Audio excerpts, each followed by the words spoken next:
morning, friends. I hope everyone is well today. It's your character pal here, Wilbur from Charlotte's Web. And I thought I would come read a book to you today. I know you left off with Miss Griffiths yesterday in chapter 5. And you had started talking about the setting. Who remembers what a setting is? Yes, great job. I can see you have a great teacher. A setting is where the book takes place. So where would our setting be in Charlotte's Web? Yep, the good old farm that I live on. So far I've lived at Fern's house, and then I moved to her uncle's house, and I live in the manure pile at Mr. and Mrs. Zuckerman's farm. So that is our setting right now in this chapter. Chapter 6 is titled Summer Days. Summer Days. Here we go. The early summer days on the farm are the happiest and fairest days of the year. Lilacs bloom and make the air sweet and then fade. Apple blossoms come with lilacs, and the bees visit around among the apple trees. The days grow warm and soft. School ends and children have time to play and to fish for trouts in the brook. Avery often brought a trout home in his pocket, warm and stiff and ready to be fried for supper. Now that school was over, Fern visited the farm almost every day. To sit quietly on her stool, the animals treated her as an equal. The sheep lay calmly at her feet. Around the first day of July, the workhorses were hitched to the mowing machine, and Mr. Zuckerman climbed into the seat and drove into the field. All morning you could hear the rattle of the machine as it went round and round, while the tall grass fell down behind the cutter bar and long green swatches. Next day, if there was no thunder shower, all hands would help rake and pitch the load, and the hay would be hauled to the barn in the high hay wagon, with Fern and Avery riding at the top of the load. Then the hay would be hoisted, sweet and warm, into the big loft until the whole barn seemed like a wonderful bed of timothy and clover. It was fine to jump in and perfect to hide in, and sometimes Avery would find a little grass snake in the hay and would add it to the other things in his pocket. Early summer days are a jubilee time for birds. In the fields around the house, in the barn, in the woods, in the swamp, everywhere love and songs and nests and eggs. From the edge of the woods, the white-throated sparrow, which must come all the way from Boston, calls, "Oh, Peabody, Peabody, Peabody," on an apple bough. The phoebe teeters and wags its tail and says, "Phoebe, Phoebe." The song sparrow, who knows how brief and lovely life is, says, "Sweet, sweet, sweet interlude, sweet, sweet, sweet interlude." If you enter the barn, the swallows swoop down from their nest and scold, "Cheeky, cheeky," they say.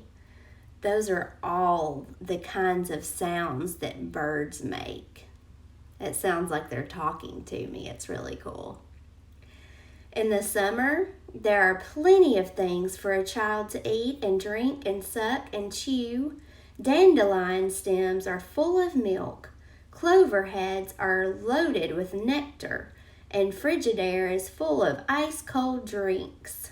What do you think Frigidaire is? Yeah, it's a refrigerator brand.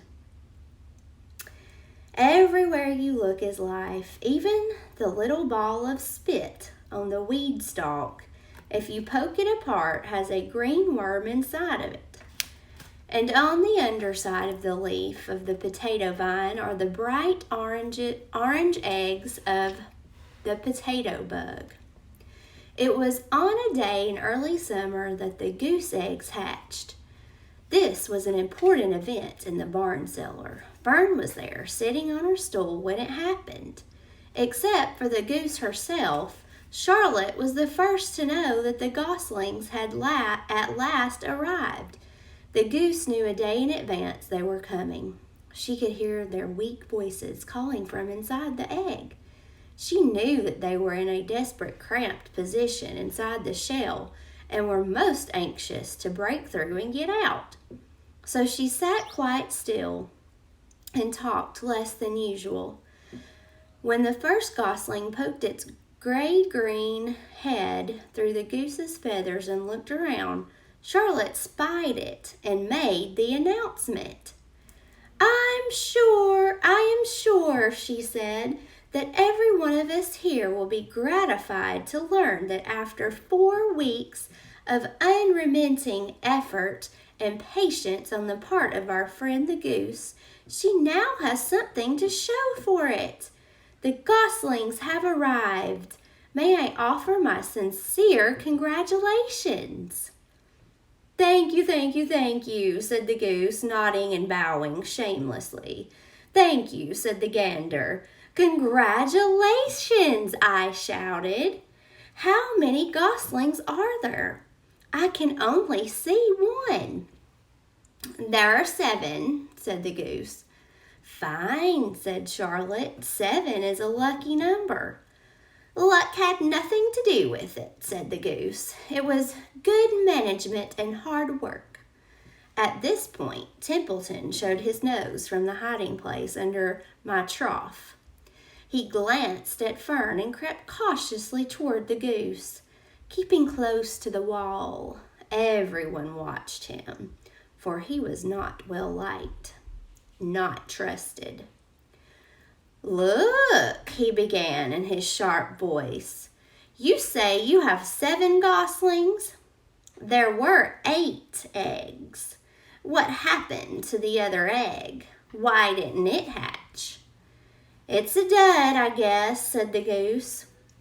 What are you going to do with it? Continued Templeton as the little round beady eyes fixed on the goose. You can have it, replied the goose. Roll it away and add it to that nasty collection of yours. Templeton had a habit of picking up unusual objects around the farm and storing them in his home. He saved everything. Certainly, said the gander. You may have the egg. But I'll tell you one thing, Templeton. If I ever catch you poking your ugly nose around our goslings, I'll give you the worst pounding a rat ever had. And the gander opened his strong wings and beat the air with them to show his power. He was strong and brave, but the truth is, both goose and gander were worried about Templeton. And with good reason. The rat had no morals, no conscience, no consideration, no decency, no milk of rodent kindness, no compunctions, no higher feeling, no friendliness, no nothing. Sounds like he only cared about himself, right? He would kill a gosling if he could get away with it. The goose knew that. Everybody knew that. Here's a picture of them.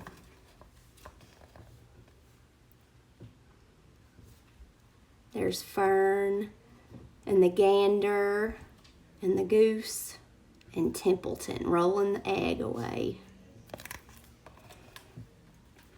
With her broad bill, the goose pushed the unhatched egg out of the nest, and the entire company watched in disgust while the rat rolled it away. Even even I, who could eat almost anything, was appalled. Imagine wanting a junky old rotten egg. I muttered. A rat is a rat, said Charlotte. She laughed a tinkling little laugh. But my friends, if that ancient egg ever breaks, this barn will be untenable. What does that mean? I asked.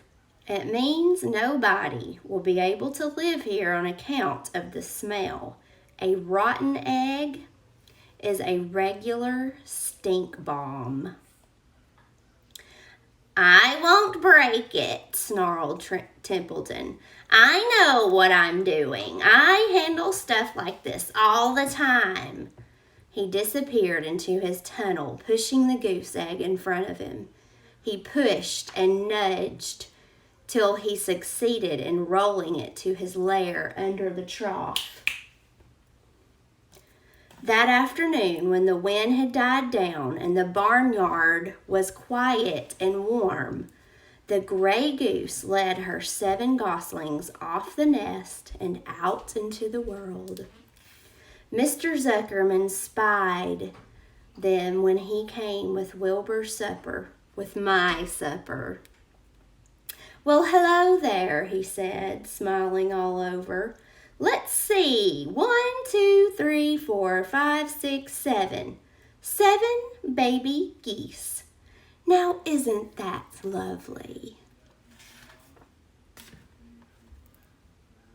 So we will start with chapter 7 next, and it is titled Bad News. Dun, dun, dun!